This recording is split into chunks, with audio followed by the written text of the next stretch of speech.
वन्दे पुरुषोत्तमं वन्दे पुरुषोत्तमं वन्दे पुरुषोत्तमम् अन्यथा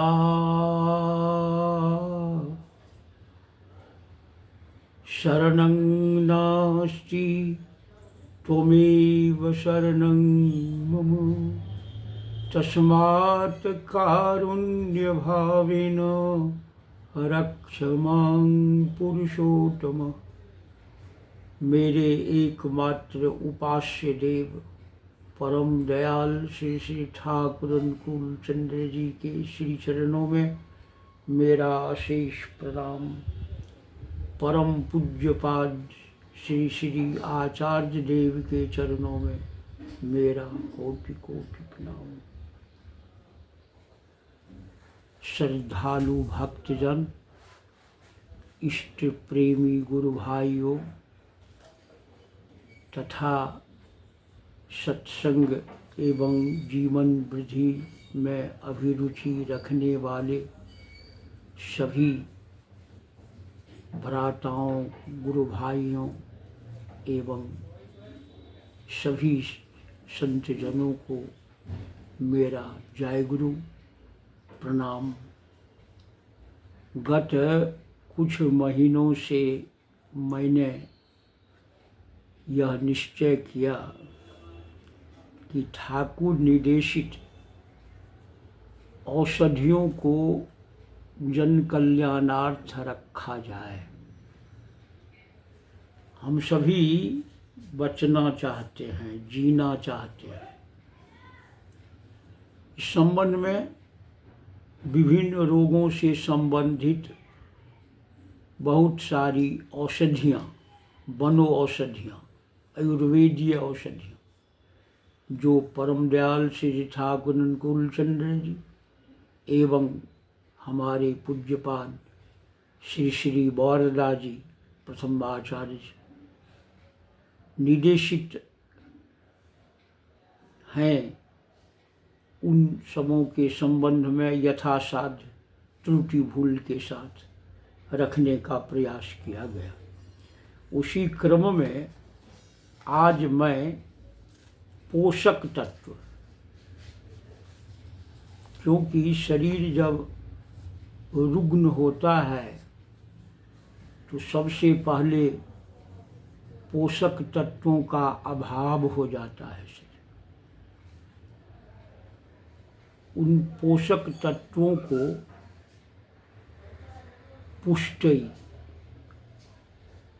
वो टॉनिक, विटामिन इत्यादि नाम से जाना जाता है। वैसे पंचतत्व पोषक है और उन पंच तत्वों में से ही सारी औषधियाँ बनी हैं। सभी पंच तत्व के कारण ही बने और उन औषधियों को अपने जगह पर बनाए रखने के लिए मानव प्रयत्नशील हैं, रहते हैं। उन्हीं औषधियों से, उन्हीं वनो औषधियों से, उन पंच तत्वों से संसार के सारी औषधियाँ और पोषक तत्व बने हैं। और प्रकृति से जितना दूर होते गए हम, उतने ही जीवन में भय खाते गए, दुर्बलताग्रस्त हुए, रुग्ण हुए, व्याधिग्रस्त हुए। इसलिए ठाकुर जी कहते हैं प्राणपन से प्रकृत होने की चेष्टा करो, शरीर, मन, बुद्धि, चित्त और अहंकार से। और आज हम इन विषयों पर, पोषक तत्वों पर, पुष्टि पर, टॉनिक पर, विटामिन पर कुछ चर्चा रखना चाहेंगे आप लोगों की सेवा में। टॉनिक का अर्थ यह है a medicine that gives vigor to the system, a medicine that gives vigor to the system।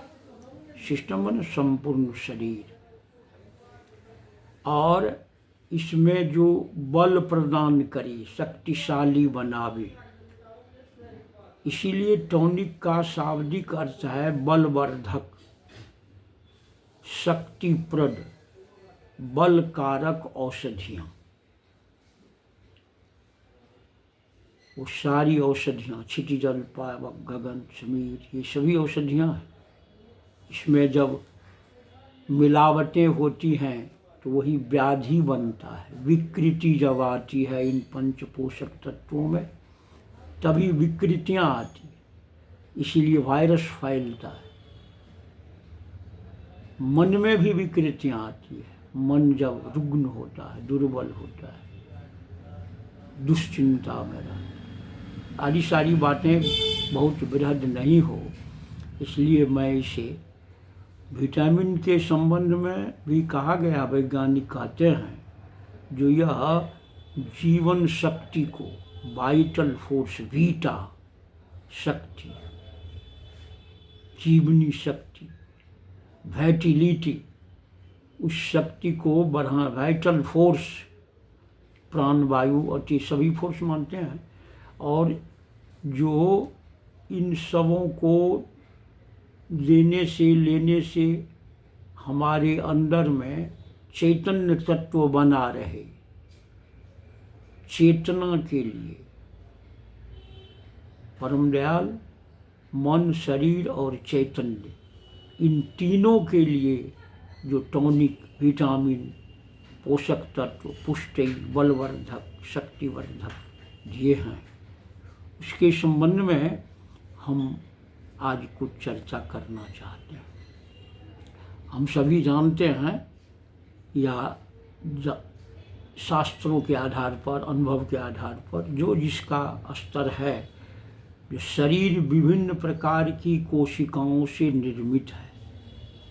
पंच रचित यह अधम शरीर, अधम मतलब निकृष्ट नहीं, यह चिरकाल तक शरीर नहीं रहेगा, पंच तत्व को विलीन होगा ही।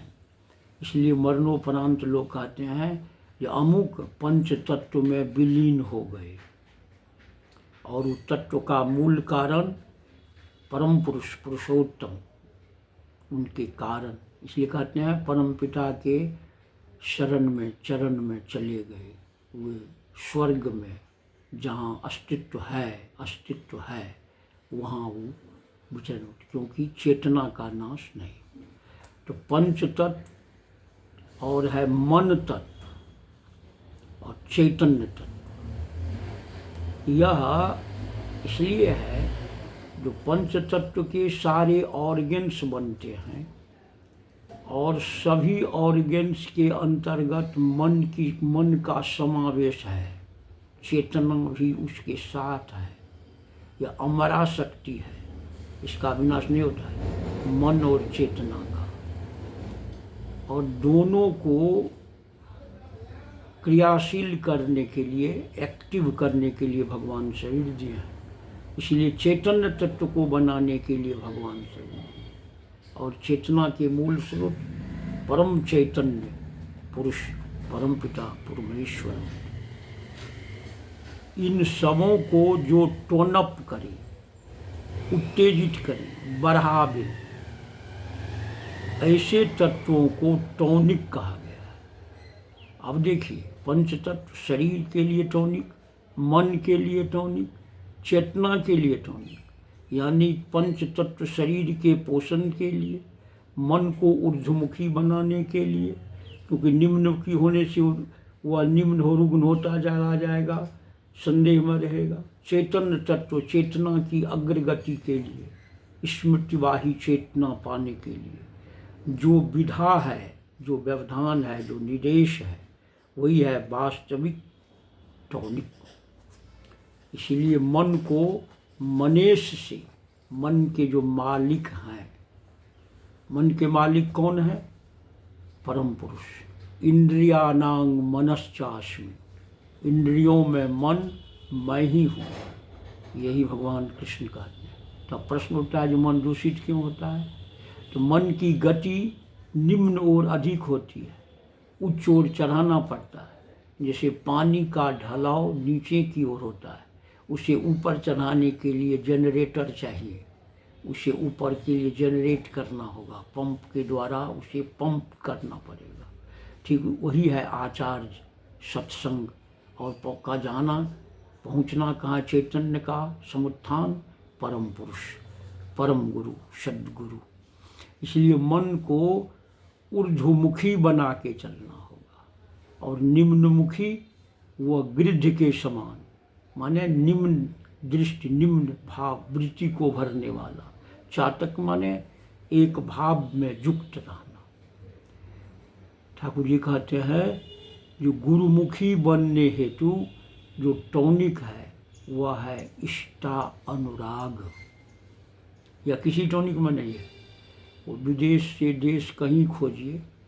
इष्टा अनुराग चैतन्य प्रवाह को कायम रखने के लिए, ऊर्ध्वमुखी बनाने के लिए वह चैतन्य प्रवाह है। और इसके लिए ठाकुर जी का निर्देश है, जो इष्टा अनुराग से चैतन्य प्रवाह बढ़ता है तो सभी ज्ञान इंद्रियां सक्रिय, मन भी ठीक नहीं होता। इष्ट का अनुराग रहने वह कील है, कीलक। इसलिए ठाकुर जी कहते हैं कि अस्खलित निष्ठा निपुण इष्ट अनुराग, यही बढ़ाए हृदय बल, यही बढ़ाए भाग्य। हृदय बल, हृदय बल क्या करता है, चेतना को पंप करता है। हृदय का काम क्या है, हार्ट का काम क्या है, पंपिंग फोर्स है। वह वाइब्रेट करते रहता है, हर वक्त चलते रहा, सो जाए कुछ भी हो जाए, लेकिन वह जब वह बंद हो जाएगा तो चेतना से संपर्क टूट जाएगा, लेकिन चेतना की मृत्यु नहीं होती है। इसलिए मन को भी 3 भाग में बांटा है, सोचा भी जाता है चैतन्य मन, अभी जो हम कर रहे हैं प्रेजेंट में, अभी तुरंत, फिर वो बदल जाएगा, अर्ध चेतन में जाएगा, जो दमित हो जाएगा थोड़ा, जो पूर्णतः दमित हो जाएगा वो अचेतन में जाएगा। और इसे हम कैसे इष्टमुखी बनावें, इष्टानुराग में लगा करके परमपिता का जो निर्देश है उसके अनुसार चलें। शरीर, मन और चेतना तीनों के पोषण, संरक्षण एवं उन्नयन के लिए जो प्रणाली है, जो शक्तिशाली है, उसे ही हम वास्तविक टॉनिक कहेंगे। यह आवश्यक है प्रभु प्रदत्त टॉनिक पोषण तत्व के संबंध में जानना। हम सभी जानते हैं कि विभिन्न स्थिति में विभिन्न प्रकार के लोगों के बीच, भक्तों के बीच उनकी भावना को देख करके वो टॉनिक बोले हैं। ठाकुर कहते हैं जो पोषक तत्व में कच्चा साग सब्जी खाना होगा। कच्चा साग सब्जी जो चबा सके, पीस कर या जैसे हो, सब समय पेट को थोड़ा खाली रखना होगा। जितना खाना है उसका 2/3 भाग कच्चा फल और तरकारी, 1/3 भाग पकाया हुआ वस्तु खाने से अच्छा होगा। देखिए आलोचना प्रसंग। आगे कहते हैं, डॉक्टर लिखते हैं कैल्शियम की कमी है, फॉस्फेट की कमी है, जिंक की कमी है। तो कैल्शियम की कमी के लिए सभी प्रकृति दे दिए हैं हमारे जीने के लिए। प्रभु ने तुम्हें कर दान किए, सब वांछित वस्तु विधान किए, तुम प्राप्त करो न हो उनको, फिर यह किसका है दोष का। हम जानते नहीं हैं, अज्ञानता ही अंधकार है। तो कहते हैं कैल्शियम के लिए ठाकुर जी कहते हैं सरवती नींबू कुछ दिन खाने से ऑर्गेनिक कैल्शियम, जैविक चूना का काम हो जाएगा। यह भी आलोचना प्रसंग में निर्देशित है। वो दे रहे, कह रहे हैं जो इसे करने से वह होगा या प्राप्त हो जाएगा। फिर आगे कहते हैं जो कच्चा साग सब्जी का रस पीना होगा।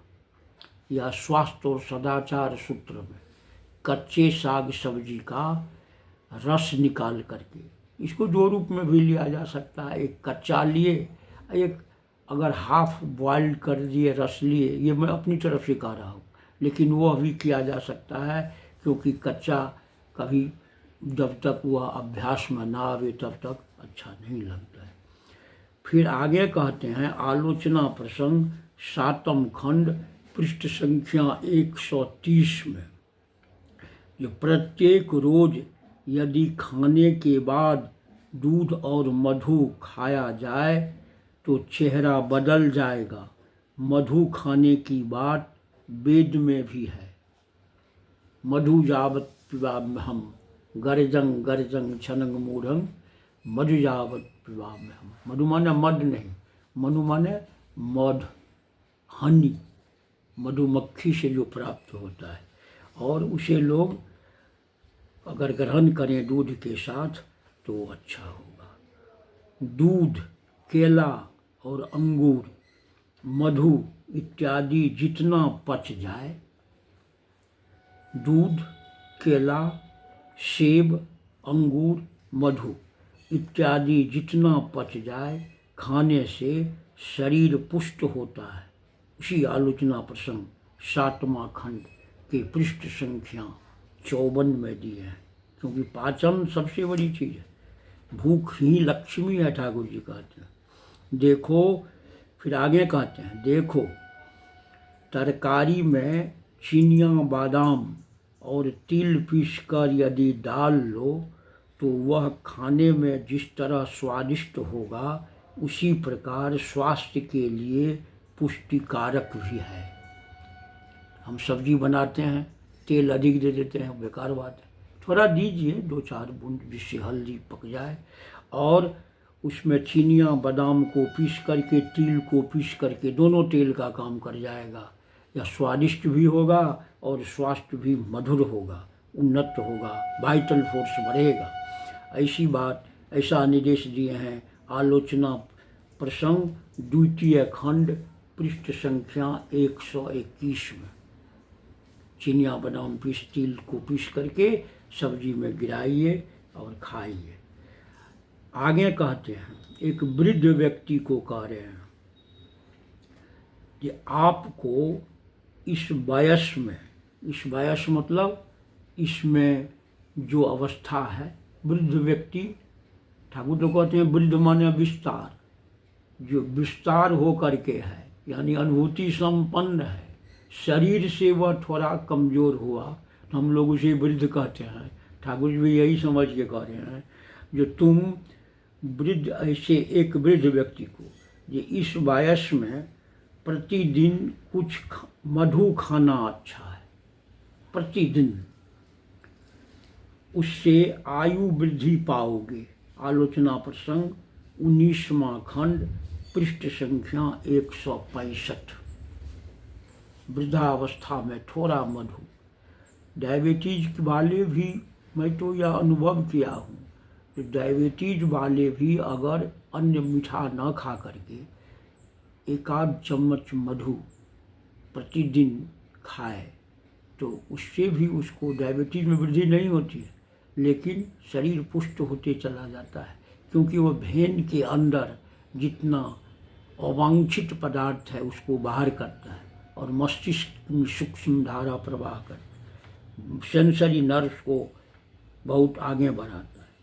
आगे कह रहे हैं ठाकुर जी, ये मटर या मूंग की दाल पिसा हुआ, मटर या मूंग की दाल को पीस लें एवं तिल एक कपड़ा में बांध कर, मटर या मूंग की दाल को पीसकर एक कपड़ा में बांध कर भात की हांडी में डालकर सिद्ध करके थोड़ा घी अथवा तेल, नमक और हरी मिर्च मिलाकर खाने से अच्छा होता है, खूब पुष्टिकर होता है। पेट अच्छा नहीं रहने पर खाना उचित नहीं है। स्वस्थ तथा कोष्ठ परिष्कार करने में उसे सहायता मिलता है। स्वास्थ्य और पेट साफ, कॉन्स्टिपेशन को दूर करता है।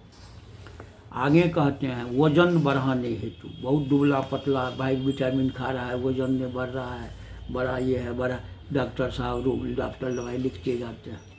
ये ठाकुर जी कहते हैं रोज मधुपर्क, मधुपर्क मतलब दधी, मधु, घृत, जल और श्वेत चंदन,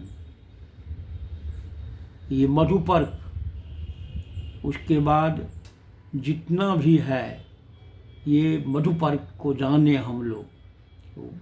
वो पंचामृत, पंचगव्य इत्यादि की बात जानते ही हैं। और मधुपर्क के विषय में जानिए, जो दही, गाय से संबंधित दूध हो, गाय का दूध, उसमें दधी गाय का, उसमें मधु, घृत, जल और श्वेत चंदन, उजला चंदन, जल कम मधु थोड़ा अधिक, या पंचामृत। पंचामृत है दधी, दूध, घृत, मधु, चीनी, चीनी गुड़, प्रत्येक एक एक चम्मच करके खाना होगा।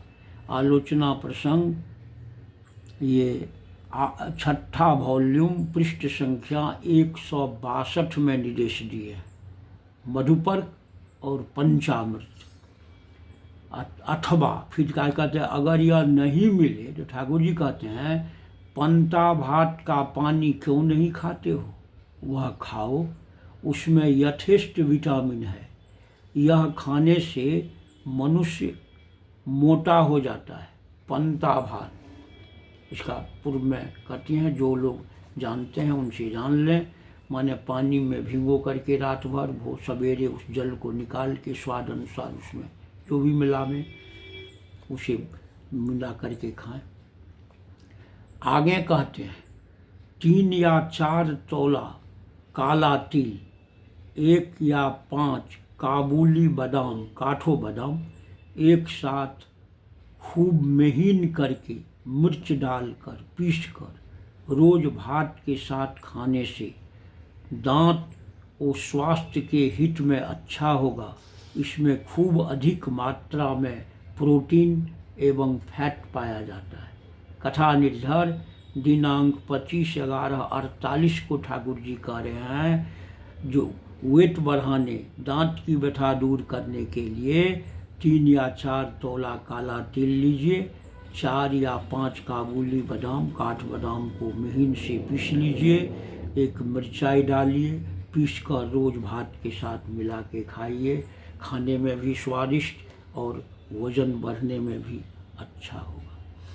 जनरल टॉनिक, जनरल हेल्थ, सामान्य हेल्थ बनाए रखने के लिए ठाकुर जी कहते हैं थोड़ा गर्म पानी में मुनक्का भिगोकर 1 चम्मच तरल गुड़, ईख का गुड़, छोला गुड़ अच्छी तरह मिलाकर खाना है। इससे जनरल हेल्थ, सामान्य स्वास्थ्य की उन्नति होती है। कथा निर्धार 14/11/59 को कह रहे हैं कि थोड़ा गर्म पानी में मुनक्का भिगने दीजिए और 1 चम्मच तरल गुड़, उसमें ईख का गुड़ मिलाइए, अच्छी तरह मिलाकर खाइए, जनरल टॉनिक के रूप में। आगे कहते हैं सबसे बड़ी बात, चेतना के टॉनिक के लिए ठाकुर जी कहते हैं याजन के समान टॉनिक रसायन और कुछ नहीं है। यह एक बार ही एक्सपेरिमेंटल फैक्ट, परीक्षित सत्य है। जो खूब शीर्ण मनुष्य है उसे भी यदि यह नशा, याजन का नशा घेर ले तो एक ऐसा वाइटल इलेक्ट्रेशन होगा जिससे शरीर अपने आप निरामय हो उठेगा। याजन में लग जाए, याजन के समान टॉनिक अपने को भूला जाता है, शरीर से रोग को भुला देना है। और इसके लिए याजन लगने से शरीर, रुग्ण शरीर भी धीरे धीरे वाइटल एनर्जी पा करके वह आगे बढ़े। आगे कहते हैं ये घृत कुमारी पत्ता, घृत कुमारी एलोय, घृत कुमारी पत्ता, उसे टैबलेट बनाकर खाना होगा। इसके अलावे इसे सुसुम गर्म जल में मुनक्का भिंगाकर 1 चम्मच ईख का झोल, गुड़ अच्छा से मिलाकर खाना होगा। इससे जनरल हेल्थ की उन्नति होगी। दीप रखी 5वां खंड पृष्ठ संख्या 242 में दिए हैं। कुछ लोग उम्र जनित, जैसे कहता है बुढ़ापा में तो कमज़ोर होवे करेगा, आँख नहीं देखेगा, इंजन वाइटल फुट ये गिर जाता है, स्टेमिना घट जाता है, बराबर बोलता है लोग। बुढ़ापा आ गया, अब लड़खड़ाता है, कितने बच्चे को देखते लड़खड़ा रहा है, सोया हुआ है, वो स्टेमिना कहाँ गया उसका। इसलिए उम्र दराज के लिए तो और ज़रूरी है। ये ठाकुर कहते हैं यज्ञ गुलर का रस खिलाया जाए। दीप रखी 7 12 60 को कह रहे। अश्वगंधा टॉनिक खाना अच्छा है। अश्वगंधा के चूर्ण को मधु में मिलाकर खाइए, या उसका सिरप भी बनता है, वो भी 2 चम्मच प्रतिदिन लीजिए, उससे भी बढ़ेगा। यह उम्र दराज लोगों के लिए। दूध के साथ थानकोनी पत्ता का रस पीना उपकारी है। या तो मैं अनुभव करके देखा हूँ, जो दूध, गाय के दूध के साथ थानकोनी का 10-5 पत्ता का रस निकाल करके या पीस करके उसमें घोंट दीजिए, मिला दीजिए गाय के दूध में, और उसे पीजिए खाली पेट सुबह में। और ऐसा करके देखा गया कि वो बहुत ही अच्छा होता है। आगे कहते हैं जो मिक्स्ड डाइट, मिश्रित आहार, भात रोटी, अर्थात भात या रोटी एक साथ में खाना होगा। आटा को छोलार बेसन देकर माने चना के बेसन में मिला करके या उसे दे करके आटा बना लो, एक साथ रोटी बनाकर खा दी जाए। या रोटी खूब पुष्टिकर होता है। कथा निर्जर सत्संग रसेशना मंदिर से निर्मित अश्वगंधारिष्ट उसीर शर्करा सेवनीय है। यह अश्वगंधा और उसीर शर्करा यह भी बहुत ही आगे एक बहुत गंभीर बात कह रहे हैं ठाकुर जी, जिसमें किसी औषधि की आवश्यकता नहीं। ठाकुर जी कहते यथासंभव मनुष्य के लिए श्रद्धा, भक्ति, प्रेम का ईंधन जुटाओ। यही है यूनिवर्सल टॉनिक, विश्वव्यापक पुष्टि। सुनिए, इसे करिए, जीवन में लागू करके मैं अनुभव पाया हूँ। मनुष्य के सुख दुख में साथ दीजिए, उसके व्यथा को देखिए, प्रेम कीजिए, घृणा मत कीजिए। या यथासंभव मनुष्य के लिए, ठाकुर जी कहते हैं यथासंभव मनुष्य के लिए श्रद्धा, इष्ट के प्रति श्रद्धा, सबके प्रति श्रद्धा हो। भक्ति, माता पिता गुरु के प्रति प्रेम, भक्ति का गारत्व ही प्रेम है। प्रेम करेंगे, भक्ति करेंगे तो सबसे प्रेम होगा। ईंधन जुटाओ, ईंधन मतलब जलावन है, ईंधन मतलब उसके लिए खुराक जुटाओ। यही है यूनिवर्सल टॉनिक, इसके लिए कुछ सोचना नहीं है। और फिर आगे कहते हैं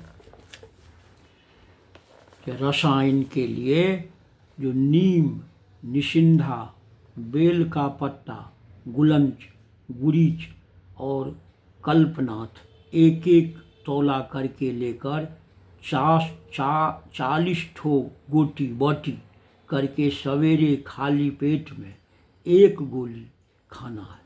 कुछ देर बाद ठंडा पानी का शरबत बनाना मिश्री दे करके यह पी लें।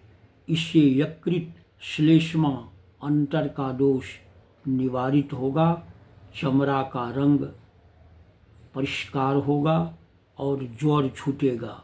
यह एक रसायन है। आलोचना प्रसंग 14वां खंड 145। रसायन के विषय में जानिए। ये नीम, निशिंदा, बेल का पत्ता, गुरीच, गुलंच और कल्पनाथ एक एक तोला करके लेकर सबको डस्ट करके उसका एक गोली बनाइए, बाटी, और सवेरे खाली पेट खाइए। कुछ देर बाद मिश्री के घोल में शरबत बनाकर मिश्री का पानी वह पी लीजिए शरबत। या संपूर्ण यकृत, श्लेष्मा दोष इत्यादि आगे कहते हैं आलोचना प्रसंग दिनांक 27/7/52 को, आलोचना के क्रम में 27/7/52 को ठाकुर कह रहे हैं जो गांडला पत्ता, एक जाबा, एक झलसान जलवा, जला हुआ रसून, झलसान लहसुन मतलब जला हुआ रसून, अल्प काली जीरा, काली जीरा थोड़ा सा, एक कच्चा मिर्च, गांडला पत्ता का आधा तिल और आवश्यकता अनुसार नमक एक साथ पीसकर भात के साथ मिलाकर खाना अच्छा होगा। यह बात और पेट के हित में अच्छा है। इसके अलावे रसायन भी है। यह अनुभव किया गया है कि क्षय रोग और टाइफाइड का भी प्रतिषेधक है।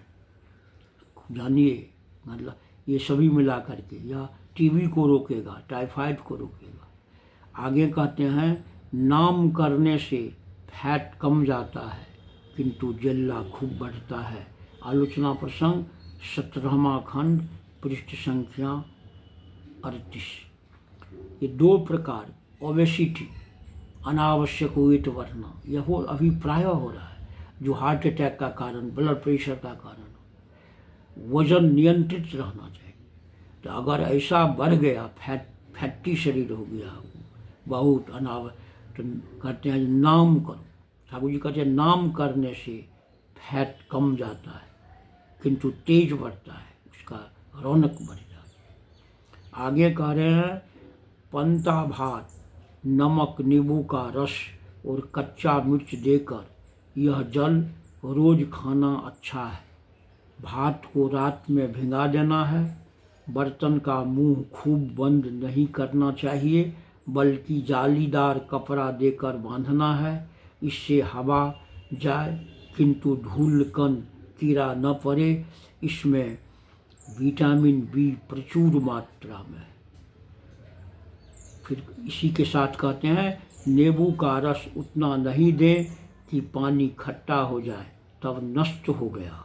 इसलिए नींबू का रस गार करके लोग पीते हैं, बहुत देखते हैं पी रहे हैं, जो तो नींबू गार दिया क्योंकि फैट घटाना है। नहीं, ये पंता भात इत्यादि लीजिए, नींबू का रस कम दीजिए, उसमें नमक थोड़ा दीजिए, मिर्च पीस करके दीजिए, वो सब का जैसे वो बर्तन के मुंह में पंता भात में जैसे बताए गए हैं।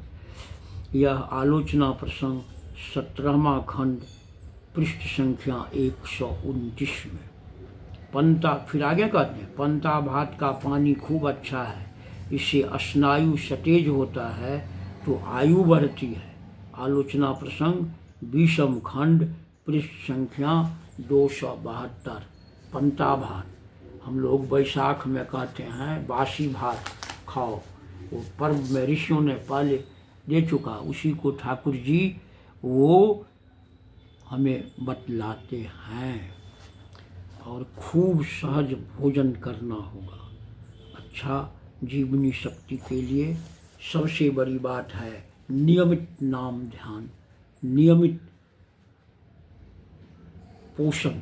और जब ठाकुर जी के यहाँ भूख ही लक्ष्मी है, खूब भूख लगने पर खाओगे, भूख नहीं तो खाना नहीं, और खाओगे तो आधा पेट अन्न भर कर, आधा पेट के 1/4 के में जल दो, 1/4 वायु के लिए खाली करो। और यहाँ क्या हम लोग करते हैं, अनुभव करें, देखें।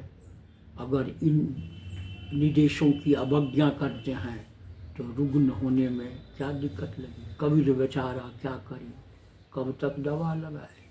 इसीलिए चाहिए हम सभी परम पिता की वाणियों को, आचार्य देव के निर्देश को और अनुभूति संपन्न हमारे जो अग्रज लोग हैं, जो बोल गए हैं, कर गए हैं, उन सबों की बातों को श्रद्धा के साथ श्रवण करना, सुनना, मनन करना, लेकिन ठाकुर जी को सर्वोपरि रखना, क्योंकि उसके समान, गुरुवाक्य के समान कोई मंत्र है क्या।